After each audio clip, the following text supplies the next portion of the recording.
Nearly every 18 to 54-year-old, and many older people as well, if they are looking for a church, will search the internet.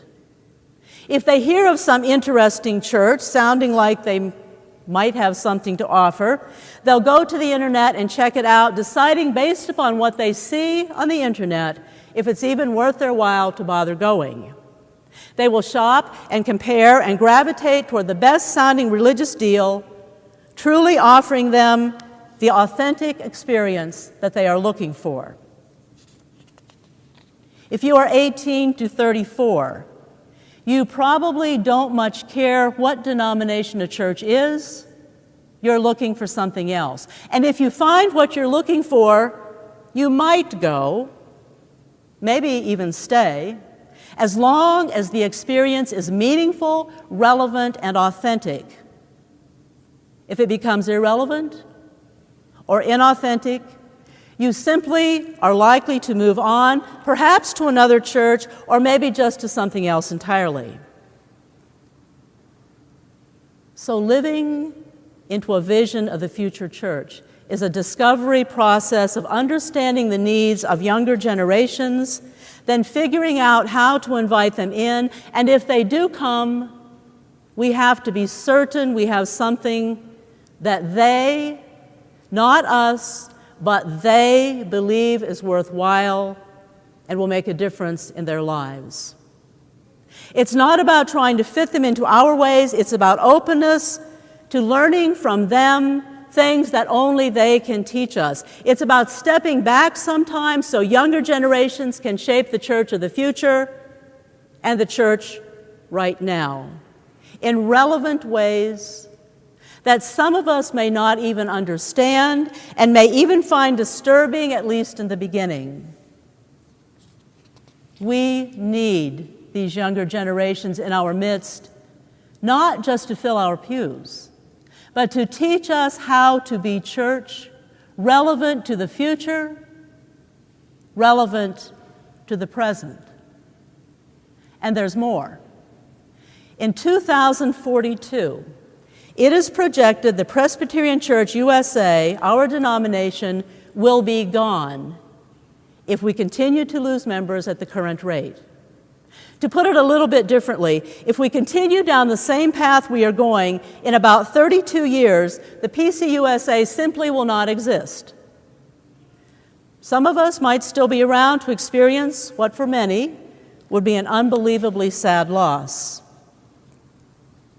Those who study demographic patterns also now estimate in the year 2042, just 32 years from now, there will no longer be a white majority in this country. Some of us might still be around to experience this amazing demographic shift and to discover what all of this will mean for our country. Another statistic for you. Currently, our denomination of a little over 2 million is 92% white. Now, there may be a critical connection between these demographic statistics. And the great good news is that Fort Street may be ahead of the game. The denomination is 92% white. In 32 years, there will no longer be a majority white in this country. In 32 years, our denomination will disappear if we continue with business as usual.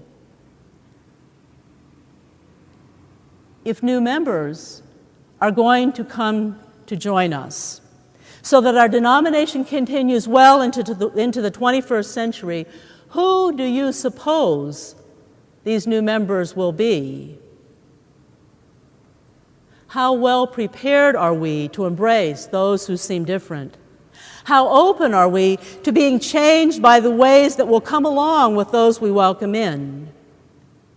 Now again, Fort Street may be a generation or two ahead of most of our denomination. This congregation has been multicultural to some extent for almost 50 years. So continue to do what you have been doing for decades. But now we have to start doing it even better. This isn't just about numbers. Most importantly, It is about the diversity God intended from the beginning, the diversity that broadens and deepens our understanding of our world, of ourselves, of one another, of God, and brings us closer to the truth. In one of the passages this morning, Timothy is reminded of the sincere faith of his grandmother, of his mother, the faith that belongs to Timothy as well.